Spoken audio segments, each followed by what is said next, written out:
నమస్తే welcome to TV 999 news ముందుగా headlines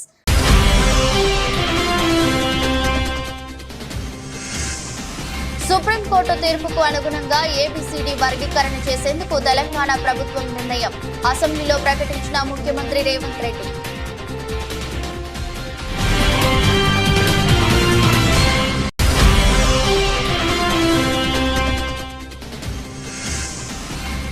SC వర్గీకరణపై supreme court ధర్మాసనం తీర్పుపై స్పందించిన మందకృష్ణ 20 ఏళ్ల పోరాటానికి దక్కిన ఫలితం దక్కిందని వ్యాఖ్య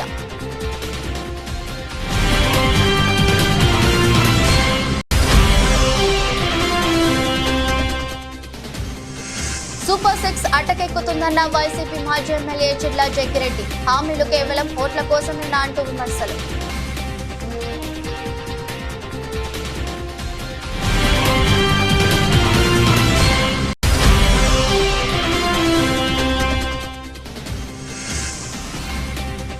రేవంత్ బట్టి వ్యాఖ్యలపై నిరసన నల్లరంగు బ్యాడ్జీలు ధరించి సభకు హాజరైన బీఆర్ఎస్ సభ్యులు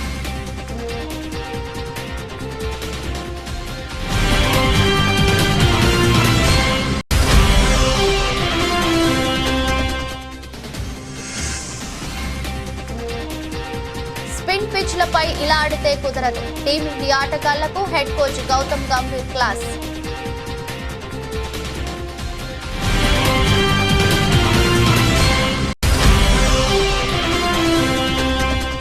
చరిత్రలో తొలిసారి గ్లోబల్ మార్కెట్లలో నిఫ్టీ మైలురాయి 0.37% లాభపడి 25,003.95 వద్ద ప్రారంభమైన నిఫ్టీ సుప్రీంకోర్టు తీర్పుకు అనుగుణంగా ఏబిసిడి వర్గీకరణ చేసేందుకు తెలంగాణ ప్రభుత్వం నిర్ణయం తీసుకుంటుందని అసెంబ్లీలో ముఖ్యమంత్రి రేవంత్ రెడ్డి తెలిపారు. ఈ విషయమై ఆయన మాట్లాడుతూ వర్గీకరణపై సుప్రీంకోర్టులో న్యాయ నిపుణులతో వాదనలు వినిపించారని తెలంగాణ ప్రభుత్వం చేసిన ప్రయత్నం ఫలించిందన్నారు. వర్గీకరణపై సుప్రీంకోర్టు రాజ్యాంగ ధర్మాసనం ఇచ్చిన తీర్పుకు మనస్ఫూర్తిగా కృతజ్ఞతలు తెలిపారు. కొన్ని దశాబ్దాల నుంచి మాదిగ ఉపకులాలకు సంబంధించిన లక్షలాది మంది యువకులు ఎస్సీ రిజర్వేషన్లలో ఏబిసిడి వర్గీకరణ కోసం వాళ్ళు పోరాటాలు చేస్తున్నారు. 27 సంవత్సరాల నుంచి ఉమ్మడి రాష్ట్రంలో కానీ ప్రత్యేక తెలంగాణ రాష్ట్రంలో కానీ ఏబిసిడి వర్గీకరణ మీద మాదిగ ఉపకులాల యువకులు పోరాటాలు చేయడం జరిగింది. వారి పోరాటాల ఫలితం ఒకనాడు ఇదే శాసనసభలో మాదిగ ఉపకులాల వర్గీకరణ కోసం వాయిదా తీర్మానం ఇస్తే నాతో పాటు ఆనాటి శాసనసభ్యుడు సంపత్ కుమార్ను కూడా ఈ సభ నుంచి బహిష్కరించడం జరిగింది. గత ప్రభుత్వం ఏబిసిడి వర్గీకరణ మీద కేంద్రానికి ప్రధానమంత్రికి విజ్ఞప్తి చేయడానికి అఖిల పక్షాన్ని తీసుకెళ్తామని చెప్పి తీసుకుపోకుండా మాదిగ సోదరులను మోసం చేయడం జరిగింది.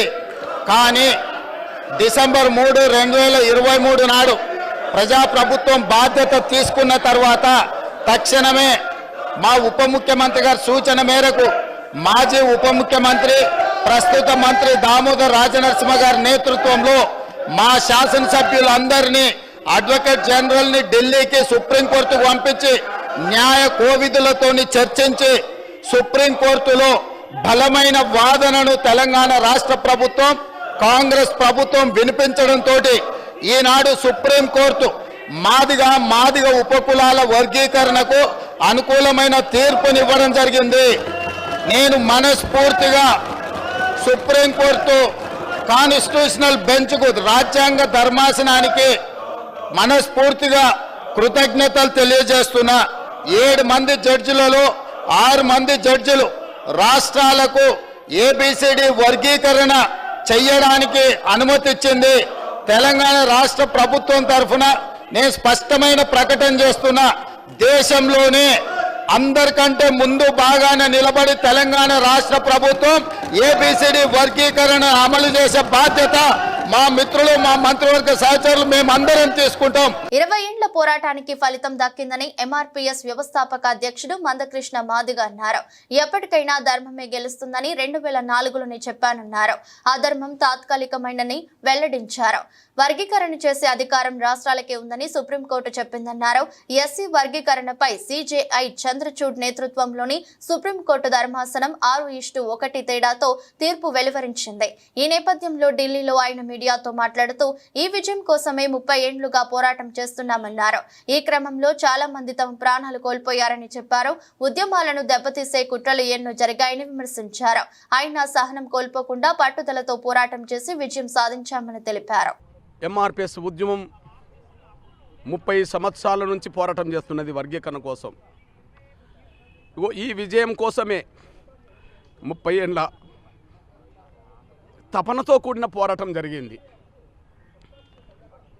ఒక జాతికి జరిగిన అన్యాయాన్ని సరిదిద్దడం కోసం జరిగిన పోరాటంలో, జాతిని గెలిపించుకోవడం కోసం జరిగిన పోరాటంలో ఎంతోమంది ఎంఆర్పిఎస్ నేతలు తమ ప్రాణాలను కోల్పోయారు.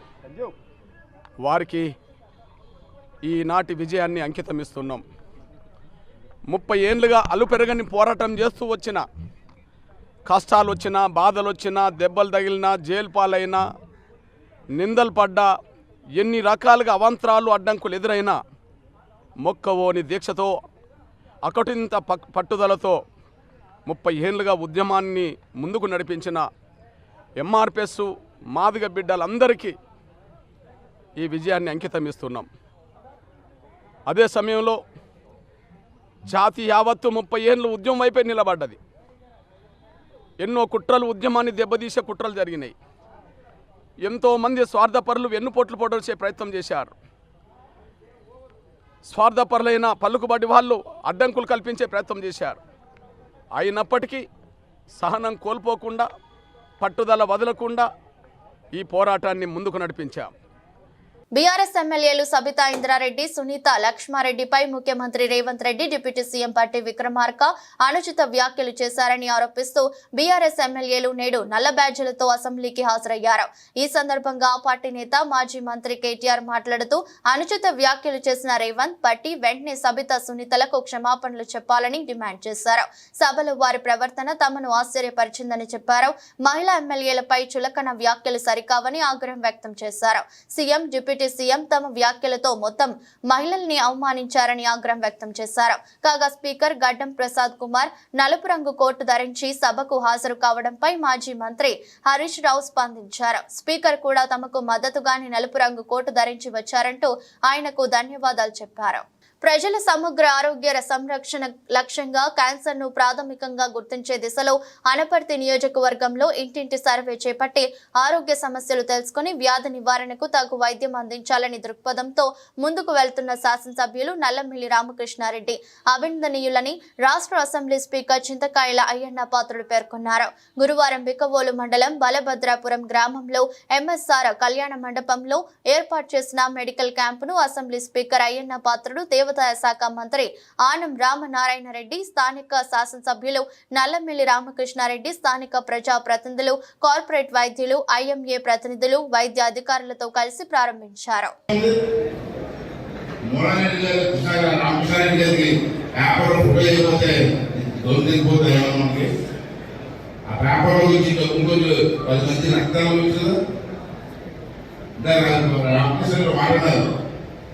రాళ్ళు వస్తున్నప్పుడు ఎక్కడ చూసినా క్యాన్సర్ అయిపోయింది.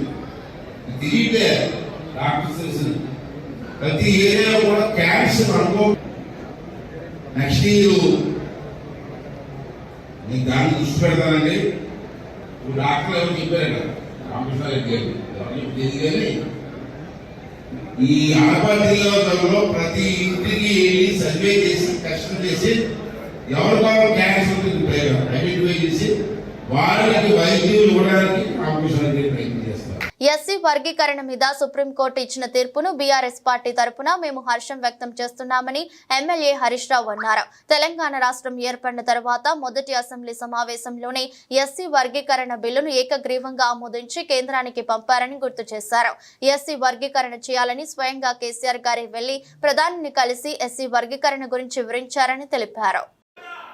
ఎస్సీ వర్గీకరణ మీద భారత సర్వోన్నత న్యాయస్థానం ఇచ్చిన తీర్పును బీఆర్ఎస్ పార్టీ పక్షాన మా యొక్క హర్షాన్ని వ్యక్తం చేస్తా ఉన్నాం, స్వాగతిస్తా ఉన్నాం. అధ్యక్ష, ఈ యొక్క వర్గీకరణ మీద మా ప్రభుత్వం ఏర్పడిన వెంటనే సభానాయకుడిగా కేసీఆర్ గారు 29 నవంబర్ 2014లో ఈ ఎస్సీ వర్గీకరణ వెంటనే చేయాలని ఆనాడు మా సభానాయకుడిగా కేసీఆర్ గారు ఈ సభలో తీర్మానాన్ని ప్రవేశపెట్టి కేంద్ర ప్రభుత్వానికి ఏకగ్రీవంగా ఈ వర్గీకరణ చేపట్టాలని చెప్పిన పార్టీ మా బీఆర్ఎస్ పార్టీ. తీర్మానం చేయడమే కాదు అధ్యక్ష, ఎస్సీ వర్గీకరణను వెంటనే చేపట్టాలని ఆ తీర్మానం కాపీని స్వయంగా కేసీఆర్ గారే తీసుకొని ఆనాటి ఉప ముఖ్యమంత్రిగా ఉన్న నాయకులను, దళిత నాయకులందరినీ వెంట పెట్టుకొని వెళ్లి ప్రధానమంత్రి గారిని స్వయంగా కలిసి దీని వర్గీకరణ యొక్క ఇంపార్టెన్స్ ను ఆ రోజు కేసీఆర్ గారు ప్రధాని గారికి వివరించడం జరిగింది. తల్లికి వందనం పథకం ద్వారా బడికి వెళ్లే ప్రతి విద్యార్థికి 15,000 అందిస్తామని హామీ ఇచ్చిన కూటమి ప్రభుత్వం డేటాలు, శ్వేతపత్రాలు అంటూ పథకం ఎగ్గొట్టడానికి సాకులు చెప్తుందని మాజీ మంత్రి ఆదిమూలపు సురేష్ అన్నారు. ఈ విషయమై ఆయన మాట్లాడుతూ గత ప్రభుత్వంపై బురద చల్లే ప్రయత్నాలు మానుకొని ప్రజలకు ఇచ్చిన హామీలను నెరవేర్చాలని డిమాండ్ చేశారు. ఈ డ్రాప్ అవుట్ రేట్స్ని తగ్గించే కార్యక్రమంలో భాగంగా అమ్మఒడి కార్యక్రమం ఒక గొప్ప పథకం, జగన్మోహన్ రెడ్డి గారు తీసుకొచ్చినటువంటి గొప్ప పథకం అమ్మఒడి కార్యక్రమం. సరే, అమ్మఒడి పేరు పెడితే మళ్ళా మమ్మల్ని ఫాలో అవుతారు, వాళ్ళ పథకాలు ముందుకు తీసుకుపోతారనే వాళ్ళు ఒక బ్రహ్మ వారు మరి అనుకున్నారో ఏమో మనకు తెలియదు. కానీ దాని పేరు మార్చినారు, అమ్మకి వందనం అనే పేరు పెట్టి అంతకన్నా మెరుగ్గా చేస్తాం. మేము తల్లులకు మరి పిల్లలను బడికి పంపిస్తే ప్రతి తల్లికి డబ్బులు ఇస్తామనే కార్యక్రమాన్ని వాళ్ళు మారుస్తూ అమ్మకు వందనం అని చెప్పి, అది ప్రతి పిల్లవాడి ఇంట్లో ఎంతమంది ఉంటే అంతమంది, 2 ఉంటే 3 ఉంటే అదిగో నీకు నీకు నీకు నీకు 60,000 కానివ్వండి, 75,000 కానివ్వండి, మరి 90,000 కానివ్వండి, ఎంతైనా కానీ అందరికీ మేము ఇస్తామని చెప్పినటువంటి కార్యక్రమం. ఆ యొక్క అమ్మఒడి కార్యక్రమాన్ని ఈరోజు పేరు మార్చి అమ్మకు వందనం అనే కార్యక్రమం వాళ్ళు పెట్టి అంతకన్నా మెరుగ్గా ఇస్తామని చెప్పి బళ్ళు తెలిసి 2 నెలలు అవుతా ఉంది. వాళ్ళు ప్రభుత్వం వచ్చి కూడా 50 రోజులు అవుతా ఉంది. ఇదిగో ఆ తల్లులందరూ కూడా ఎదురు చూస్తున్నటువంటి పరిస్థితులు, పిల్లలందరూ కూడా ఎదురు చూస్తున్నటువంటి పరిస్థితుల్లో దాన్ని సడి తప్పుడు లేదు, దాని యొక్క జాడ కనపట్లేదు. మరి చావు కబురు చల్లగా అన్నట్టు ఈరోజు దాన్ని మళ్ళా ఇది సంవత్సరం మేము ఇవ్వటం లేదు అని చెప్పి ఏదో ఒక సాకు మళ్ళా ప్రతి కార్యక్రమం వెనక ఈ టీడీపీ యొక్క ఆలోచన విధానం యొక్క భావజాలం సాకులు చెప్తారు.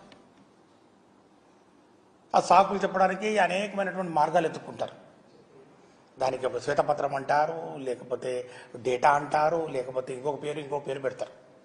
మరి అవన్నీ తయారు చేయడానికి మరి వైసీపీ ప్రభుత్వం చేసినటువంటి కార్యక్రమాల మీద బురద చల్లేక మరి పన్నీలో మాత్రం వాళ్ళకి డేటా అవసరం లేదు, వాళ్ళ గణాంకాలు అవసరం లేదు, వాళ్లకు సైంటిఫిక్ అనాలిసిస్ అవసరం లేదు, కానీ విషయం చిమ్మే కార్యక్రమం చేస్తారు. వారు ఇచ్చినటువంటి హామీలు అమలు చేసే కార్యక్రమంలో మాత్రం డేటా కావాలి. ఇది ఎక్కడ న్యాయం? ఇవన్నీ కూడా నేను ఈ 4 అంశాలు ప్రధానంగా రాష్ట్ర ప్రజల దృష్టికి తీసుకురావాలని చెప్పి ఈరోజు ఇక్కడికి రావడం జరిగింది. ఎందుకంటే ఈరోజు వాళ్ళు ఇచ్చినటువంటి హామీలు నెరవేర్చే క్రమంలో వాళ్ళు ఏ విధంగా కుంటి సాకులు చూపుతూ దాన్ని తప్పించి దాన్ని దాటవేసే కార్యక్రమం చేస్తున్నారో ఒకసారి రాష్ట్ర ప్రజలు కూడా గమనించాలి. భద్రాచలం ఎమ్మెల్యే తెల్లం వెంకట్రావు బారాస పార్టీలోకి వెళ్తున్నారని, నిన్నటి నుంచి సోషల్ మీడియాలో హల్చల్ జరుగుతుందని, అదంతా అబద్ధమని భద్రాచలం ఎమ్మెల్యే తెల్లం వెంకట్రావు స్పష్టం చేశారు. భద్రాచలం నియోజకవర్గం నుంచి బారాసాలో ఎమ్మెల్యేగా పోటీ చేసి బారాసా నుంచి గెలిచి భద్రాచలం నియోజకవర్గం అభివృద్ధి కోసం కాంగ్రెస్ పార్టీలో చేరడం జరిగిందని తెలిపారు. భద్రాచలం అభివృద్ధి కోసం నేను కట్టుబడి ఉన్నానని మంత్రి పొంగులేటి శ్రీనివాస్ రెడ్డి ఆధ్వర్యంలో ముఖ్యమంత్రి రేవంత్ రెడ్డి సమక్షంలో కాంగ్రెస్ పార్టీలో చేరడం జరిగిందని తెలిపారు. నిన్నటి నుంచి సోషల్ మీడియాలో నాపై వందులుతున్న అబద్ధమని ప్రజలు ఎవరు నమ్మవద్దని తెల్లం వెంకట్రావు తెలిపారు. భద్రాచలం అభివృద్ధి కోసం అహర్నిశలు నేను కృషి చేయడం జరుగుతుందని తెలిపారు. నిన్న నా మీద సోషల్ మీడియాలో వచ్చినది మళ్ళీ బీఆర్ఎస్ పార్టీలోకి వెళ్తున్నమాట అబద్ధం. ఎందుకంటే ఒక్కసారి నేను డెసిషన్ చేసి భద్రాచలం అభివృద్ధి కొరకు కాంగ్రెస్ పార్టీ అయితే అభివృద్ధి చెందుద్దని ఏదైతే నా గురువు గారైన పొంగులేటి శ్రీనివాస్ రెడ్డి గారి ద్వారా నేను కాంగ్రెస్ పార్టీలో జాయిన్ అయ్యాను. గౌరవ ముఖ్యమంత్రి రేవంత్ రెడ్డి గారి ఆశీస్సులతో మరియు తుమ్మల నాగేశ్వర గారి ఆశీస్సులతో, నా గురువు అయిన పొంగులేటి శ్రీనివాస్ రెడ్డి గారి ఆశీస్సులతో, డిప్యూటీ సీఎం బట్టి విక్రమార్క ఆశీస్సులతో భద్రాచలం అభివృద్ధి చెందుద్దని ఆశతో వెళ్ళాను. అదే ఆశతో ఉన్నాను తప్ప వేరేదైతే ఎటువంటి అపోహ చెందొద్దు. ఇది బీఆర్ఎస్ ప్రాపగండా అని నేను ఖచ్చితంగా చెప్తున్నాను. ఇంకా ఒక్కసారి జీవితంలో నేను తీసుకున్న స్టెప్ని మళ్ళీ తీసుకొని మరి నా రాజకీయ భవిష్యత్తు ఉందా లేదని తెలియదు కానీ ప్రజల అభివృద్ధి నాకు ఆశీస్సులే ఉన్నాయి. ప్రజలు అభివృద్ధే నాకు ముఖ్యమని మీకు తెలుపుతున్నాను. మీరు ఎటువంటి అపోహ చెందితే నేను కాంగ్రెస్ పార్టీని కొనసాగుతున్నాను. అమలు చేయలేని హామీలను ప్రజలకు ఇచ్చి వారిని మోసం చేస్తూ ఇచ్చిన హామీలను చంద్రబాబు నాయుడు బుట్ట దాఖలు చేయడానికి ప్రయత్నిస్తున్నారని మాజీ శాసనసభ్యులు చిర్ల జగ్గిరెడ్డి ఆరోపించారు. రావులపాలెం వైఎస్ఆర్ కాంగ్రెస్ పార్టీ కార్యాలయంలో పార్టీ శ్రేణులతో కలిసి మీడియా సమావేశం నిర్వహించారు. ఈ సందర్భంగా ఆయన మాట్లాడుతూ రాష్ట్ర ప్రభుత్వం పూర్తి స్థాయి బడ్జెట్ ప్రవేశపెట్టకుండా మరో 3 నెలలు ఓటాన్ అకౌంట్ వెళ్లింది.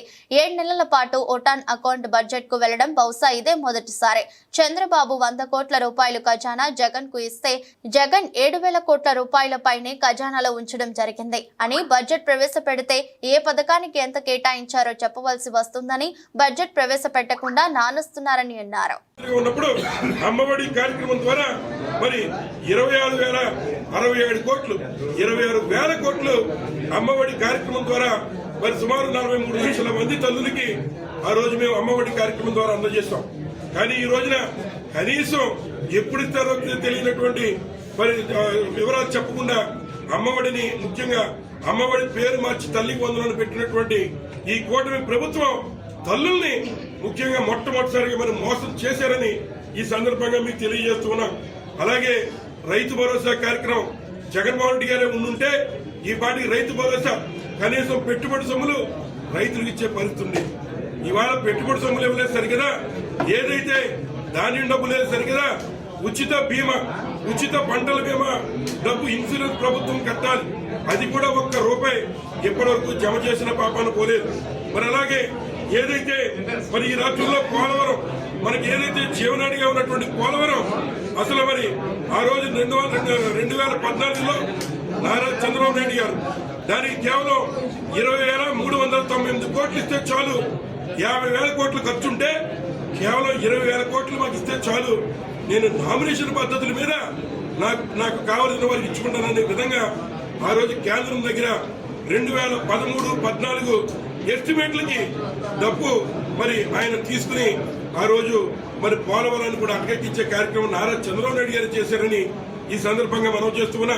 సుమారు 50,000 కోట్ల అవసరం అవుతుంటే కేంద్రం దగ్గరికి వెళ్లి ఒప్పందం చేసుకుని అది 2019లో 2014 ఎస్ఎస్ఆర్ రేట్లకి మరి ఆ రోజు 2019లో చంద్రబాబు నాయుడు గారు వచ్చి ఒప్పందం కుదుర్చుకుని వచ్చారని చెప్పి ఈ సందర్భంగా తెలియజేస్తున్నా. సీజనల్ వ్యాధులు వ్యాప్తి చెందకుండా అధికారులు ప్రజలు అప్రమత్తతో వ్యవహరించాలని జిల్లా కలెక్టర్ వల్లూరి క్రాంతి అన్నారు. కలెక్టరేట్ లోని వీడియో కాన్ఫరెన్స్ హాల్లో జిల్లాలోని పంచాయతీరాజ్ మండల ప్రత్యేక అధికారులు, వైద్యాధికారులు, మండల పరిషత్ అధికారులు, మున్సిపల్ కమిషనర్లతో సీజనల్ వ్యాధులపై సమీక్ష సమావేశాన్ని నిర్వహించారు.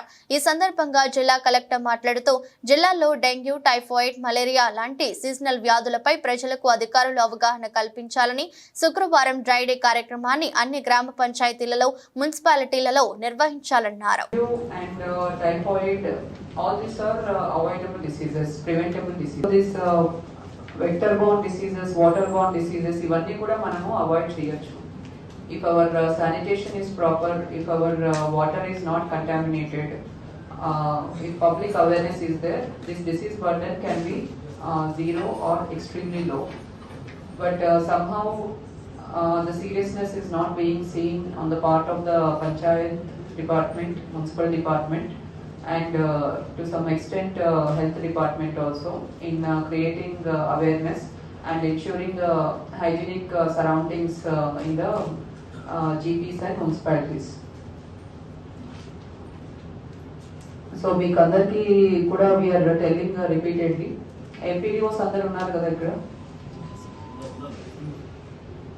GHMC Deputy Commissioner ఉన్నారా, continuing as municipal commissioners. So MC work మీరు సరిగా ఎప్పుడు పనిచేయగలుగుతారు? మార్నింగ్ మీరు ఇన్స్పెక్షన్ చేస్తేనే మీకు ఎంత మాత్రం శానిటేషన్ అవుతుంది, మీ సిబ్బంది ఎంత మాత్రం పోయి డోర్ టు డోర్ కలెక్షన్ చేస్తున్నారు, ఎక్కడెక్కడ గార్బేజ్ వలరబుల్ పాయింట్స్ ఉన్నాయి, ఎక్కడెక్కడ వాటర్ స్టాగ్నేట్ అవుతుంది, ఇవన్నీ మీకు తెలియాలంటే first you should be on the field. మీరు మార్నింగ్ కాకుండా ఆఫీస్కే పరిమితం అయితే and it is of course a regular inspection, but daily కూడా మీరు వార్డ్స్ విజిట్ చేసినప్పుడు మరి door to door garbage is being collected or not. Aarogyasri పథకంపై కూటమి ప్రభుత్వం దుష్ప్రచారం చేస్తుందని వైసీపీ నేత వైద్య ఆరోగ్య శాఖ మాజీ మంత్రి విడుదల రజని మండిపడ్డారు. తమ ప్రభుత్వ హయాంలో జనవరి వరకు ఉన్న ఆరోగ్యశ్రీ పెండింగ్ బిల్లులన్నింటినీ చెల్లించామని స్పష్టం చేశారు. గతంలో చంద్రబాబు పెట్టిన బకాయిలను కూడా తామే చెల్లించామని అన్నారు. జనవరి వరకు తాము చెల్లించిన బకాయిలు పోగా ఆ తర్వాత ఉన్న బకాయిలను చెల్లించాల్సిన బాధ్యత కూటమి ప్రభుత్వానిదేనని రజని స్పష్టం చేశారు. ఆరోగ్యశ్రీపై చంద్రబాబు ప్రభుత్వ విధానం ఏంటో వెల్లడించాలని డిమాండ్ చేశారు. అప్పులు బకాయిలు అని దుష్ప్రచారం చేస్తున్న ప్రస్తుత ప్రభుత్వం ఆరోగ్యశ్రీ పథకం నుంచి వైదొలుగుతుందా అనే అనుమానాలు కలుగుతున్నాయని అన్నారు. కేంద్ర సహాయ మంత్రి పెమ్మసాని చంద్రశేఖర్ ప్రతి ఒక్కరూ ఆయుష్మాన్ భారత్ కార్డులు తీసుకురావాలని చెబుతుండడం చూస్తుంటే ఆ అనుమానాలకు బలం చేకూరుతుందని రజని పేర్కొన్నారు. చంద్రబాబు మనసులో ఉన్న మాటని మంత్రులు చెప్తున్నారా అనే సందేహాలు కలుగుతున్నాయని వ్యాఖ్యానించారు. జగనన్న ప్రభుత్వంలో ఈ 5 ఏళ్ల 2019 నుంచి 2024 వరకు ఈ 5 years టెన్యూర్లో మరి ఆరోగ్యశ్రీ పథకం మనం చూసినట్టయితే 1059 ఉన్నటువంటి ప్రొసీజర్స్ మనము జగనన్న ప్రభుత్వంలో 3257 ప్రొసీజర్స్ వరకు కూడా పెంచి తీసుకెళ్లి ఇంప్లిమెంట్ చేశాం. అంతకుముందు మీరు చూసినట్టయితే 1059 ఉండేవి. టీడీపీ హయాంలో సంవత్సరానికి 1000 కోట్లు మాత్రమే ఖర్చు చేసేటువంటి పరిస్థితి టీడీపీ హయాంలో ఉండేది. మరి జగనన్న ప్రభుత్వం వచ్చాక ప్రతి సంవత్సరం సుమారు 3000 కోట్ల వరకు కూడా మరి ఈ ఆరోగ్యశ్రీకి మనం ఖర్చు చేసినటువంటి పరిస్థితి. అలాగే మీరు చూసినట్టయితే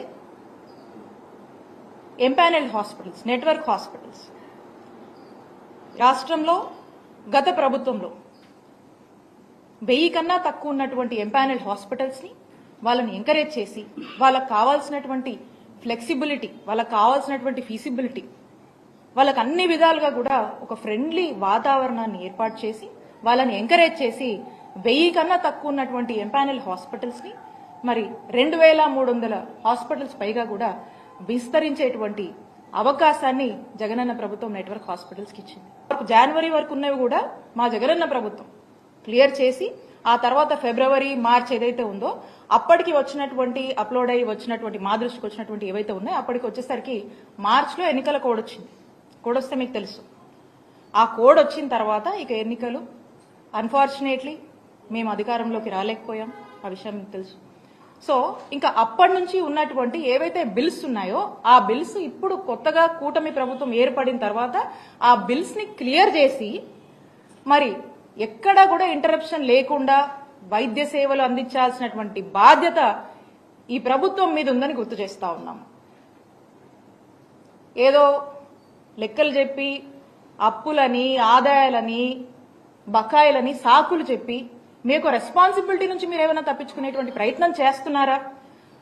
ఆరోగ్యశ్రీ సంబంధించి వాటి యొక్క బిల్స్ కి సంబంధించి ఈ సాకులు చెప్పి మీరు ప్రజల్ని ఏమన్నా ఆందోళన పరిస్థితిలో ఉంచేటువంటి ఒక ప్రయత్నం చేస్తున్నారా, లేకపోతే ఏంటి మీరు చెప్పాలనుకుంటుంది? మేడ్చల్ జిల్లా ఫిర్జాదిగూడ మేయర్ జక్కా వెంకటరెడ్డి ఆధ్వర్యంలో మేడిపల్లి వద్ద హైదరాబాద్ వరంగల్ జాతీయ రహదారిపై బీఆర్ఎస్ శ్రేణులు బైఠాయించి రాస్తారోకో నిర్వహించారు.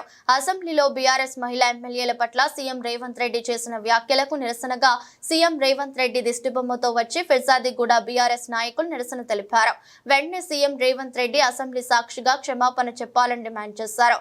సీఎం డౌన్ ముఖ్యమంత్రి అహంకారం నశించాలి, కాంగ్రెస్ నశించాలి అంటూ నినాదాలు చేశారు. ముఖ్యమంత్రి గారు చేసినటువంటి అనుచిత వ్యాఖ్యలు గర్హనీయం. అసలు అలాంటి వ్యాఖ్యలు ఆయన స్థాయికి తగినటువంటివి కావు. అందులో పోయి సబితా ఇంద్రారెడ్డి గారి గురించి, ఇంద్రారెడ్డి గారి కుటుంబం అంటే ఆనాటి ఎన్టీ రామారావు గారి నుండి మొదలుకొంటే నేటి వరకు కూడా వారి కుటుంబం ఎంత గొప్ప హుందాతనంగా హుందా రాజకీయాలు చేస్తుందో ప్రతి ఒక్కరికి తెలుసు. ఆనాడు ఎన్టీ రామారావు కూడా ఇంద్రారెడ్డిని ఎంత గౌరవించేవారు. వైఎస్ రాజశేఖర రెడ్డి గారు, చంద్రబాబు నాయుడు గారు, కేసీఆర్ గారు, ఇట్లా ఈ రాష్ట్రానికి పనిచేసినటువంటి ముఖ్యమంత్రులు వారి కుటుంబం పట్ల ఎంతో విజ్ఞతతో, ఎంతో ప్రేమతో ఉండేటువంటి సందర్భాలు ఉండే.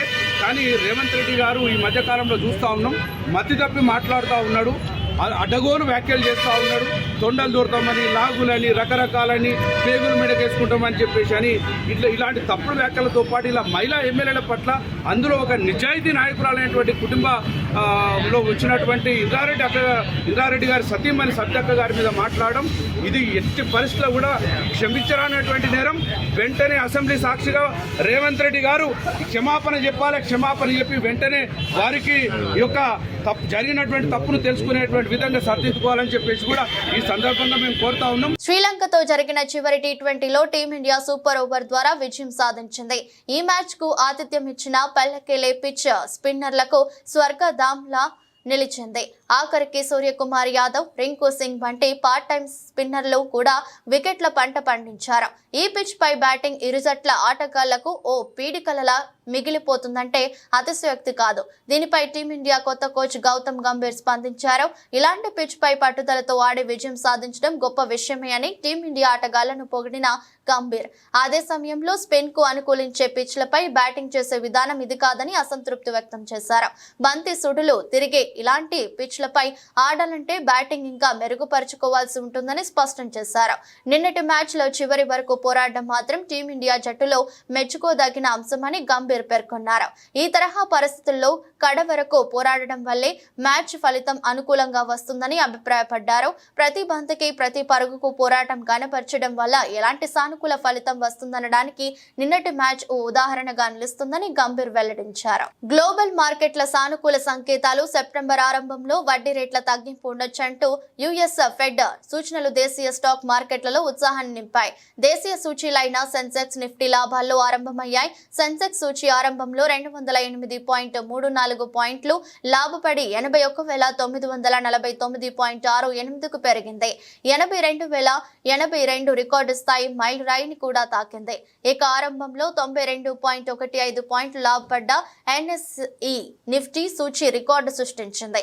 చరిత్రలో తొలిసారి 25,000 మైల్ రాయిని తాకింది. 0.37% లాభపడి 25,030.95 వద్ద ప్రారంభమైంది. నిఫ్టీ 50 సూచీలో మారుతి, జేఎస్డబ్ల్యూ స్టీల్, హిందాల్కో, కోల్ ఇండియా, టాటా మోటార్స్ అత్యధికంగా లాభపడిన స్టాకులు జాబితాలో ఉన్నాయి. ఇక మహీంద్రా అండ్ మహీంద్రా, బీపీసీఎల్, ఇన్ఫోసిస్, అల్ట్రాటెక్ సిమెంట్, సన్ ఫార్మా అత్యధికంగా నష్టపోయిన స్థానికులలో కొనసాగుతున్నాయి. దాదాపు అన్ని రంగాల సూచీలు లాభాల్లో పయనిస్తున్నాయి. గత 6 నెలల్లో నిఫ్టీ సూచీ 15% పైగా వృద్ధి చెందింది.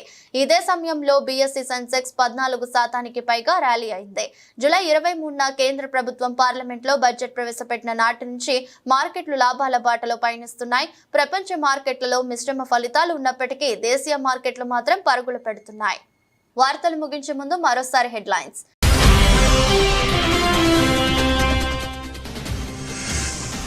సుప్రీంకోర్టు తీర్పుకు అనుగుణంగా ఏబిసిడి వర్గీకరణ చేసేందుకు తెలంగాణ ప్రభుత్వం నిర్ణయం. అసెంబ్లీలో ప్రకటించిన ముఖ్యమంత్రి రేవంత్ రెడ్డి.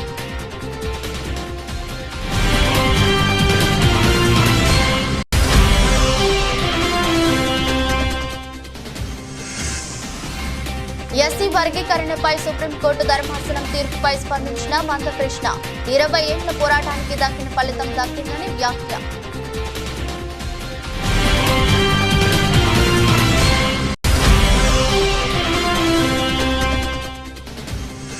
సూపర్ 6 అటకెక్కుతుందన్న వైసీపీ మాజీ ఎమ్మెల్యే చిల్లా జగ్గిరెడ్డి. హామీలు కేవలం ఓట్ల కోసమేనా అంటూ విమర్శలు.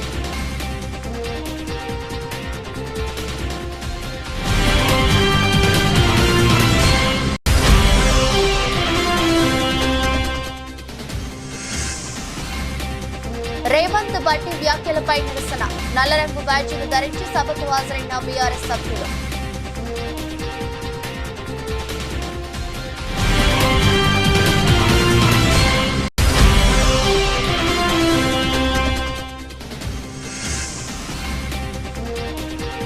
స్పిన్ పిచ్లపై ఇలా ఆడితే కుదరదు. టీమిండియా ఆటగాళ్లకు head coach Gautam Gambhir class.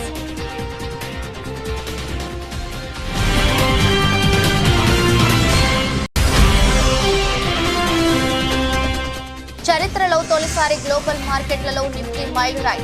0.37% లాభపడి 25,030.95 వద్ద ప్రారంభమైన నిఫ్టీ.